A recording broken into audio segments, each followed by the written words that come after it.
British सरकारनि जि थांखि आरो बिपिएफ हान्जानि जि थांखि थांनाय काउन्सिल इलेक्शननि बे समाव जि प्रतिश्रुति होनाय बेबायदिहाय जे मोनबा गेरान्टि दंमोन बे मोनबा गेरान्टिखौ दिनै मास मोनब्रै सरकारनि दानाय उनावहा बेखौ जाफुंहोदों आरो बे थांखिफोरानो जादों मा जे प्रथमावनो बा जागायजेननायावनो बेखौ हानि पट्टा होनाय जायफोरा हा पट्टा गैयामोन बिसोरनो पट्टा होनाय आरो बेबायदिहाय सेल्फ हेल्प ग्रुपफोरनो रां होनाय रांनि मदद होनाय आरो बेबायदिहाय IBS बेनि थाखायबो रां मदद होनाय आरो बेबायदिहाय फिजिकेलिहाय चेलेन्ज बे ग्रुपनोबो रांनि मदद होनाय आरो बेबायदिहाय सिनियर सिटिजेन बिसोरनो रांनि मदद होनाय आरो बे मोनबा माबाखौ दिनै हरिसिंगा समाजनिफ्राय जाफुंहोनाय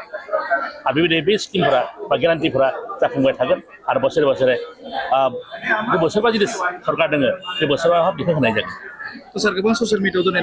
जेखि जाया माने नोंथांखौसो दिनै नुबाय थादों जे नोंथाङाबो सासे टिकेट दाबिदारनो दिनै ससियेल मिडियायाव गोसारबाय थादों दा थिग बेबायदिनो नोंथाङा मा बुंनो सानो बबे समस्थियाव दिनै नोंथाङा दाबिबाय थादों टिकेटखौ होयो जिहेतु आंनि गिबि थांखियानो जाबाय 47 नं उदालगुरि ST समस्ति बेयावहा आं बिपिएफ हान्जानिफ्राय टिकेट बिदों आरो बेयावहा बिसायख'थियाव बाहागो लानो आं सानदों जुदि बेयाव होआब्ला आं टंला समस्तिखौ बेबायदिहाय बिसायख'थियाव मदद मोननो थाखाय खावलायदों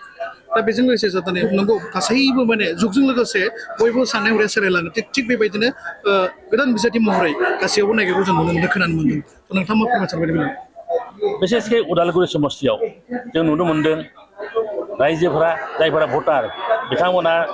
बुंदों मा जे गोदान बिजाथि नांगौ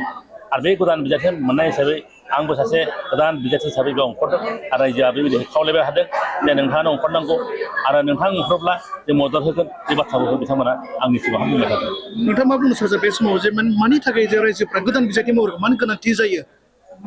मा बेनि उनाव मा फोरमायनो सानदों नोंथांमोना मिथिगौ जे सासे मानसिया जुदि 20 बोसोर 25 बोसोर बा 30 बोसोर बिसायख'थि गेलेनानै फैयोब्ला मोनसे इनकाम मोनसे फैयो रायजोफोरा साननायफोरा आलादा आलादा जायो रायजोफोरनि गांनाय उखैनाया गोदान महरै गोदान मदद नागिरो दा बिदिहै रायजोफोराबो गोदान बिजाथि नागिरनाय कारना बेनो जेन रायजोनि जे जौगानाय बे जौगानाय खामानिया जेन गोदान महरै नुजानो हानाय आरो गोदान खामानि मोननो हानाय बे खाबुखौ नागिरो दा सार थिग बेबायदिनो नोंथाङा सासे गोबां समनिफ्रायनो दिनै गोबां सम दिनै एक्टिभ रल लाना फैदों दिनै बेबायदिनो बिपिएफनि सासे दिनै नोंथाङा फेमिलि सोद्रोमा थिग बेबायदि बे समाव नोंथाङा मा बुंनो सानदों जे थारैनो दिनै नोंथाङा टिकेट दाबिदारि हिसाबै टिकेट मोनाब्ला नोंथांनि दुखु फोरमाय मा थागोन सार टिकेट दाबिनाय बे बाथ्रायाथ' जोंनि मोनसे गणतान्त्रिक देश मोनसे आरो बिपिएफ हान्जाया मोनसे गणतान्त्रिक आरो गासैबो माहारि गासैबो धोरोमारिफोर लानानै मोनसे हान्जा बियो आरो बेयावहा जोंनियाव मोनसे कमिटि थायो पलिसि मेकिं बडि आरो बेयावहा बे कमिटिया थांखि लायो जे सोरनो होगोन सोरनो होआ बेबायदि थांखिखौ लायो आरो बिदिहै जुदि जोंनि दैदेनगिरिफ्रा बा जोंनि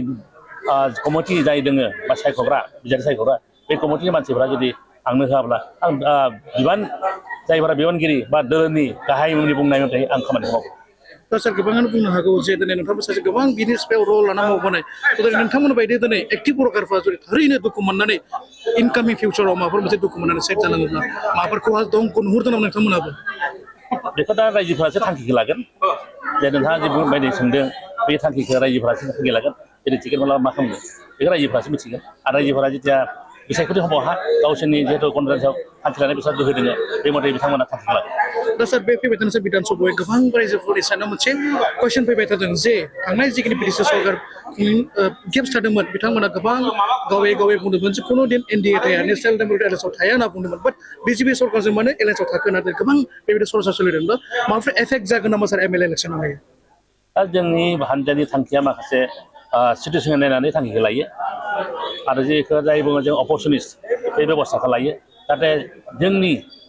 हान्जाया खामानि मावनो हानाय रायजोफोरनो मदद होनो हानाय बे थांखिखौ लायो बेनिखाय गोदोआव जे काउन्सिल इलेक्सन समावहाय जों जुदि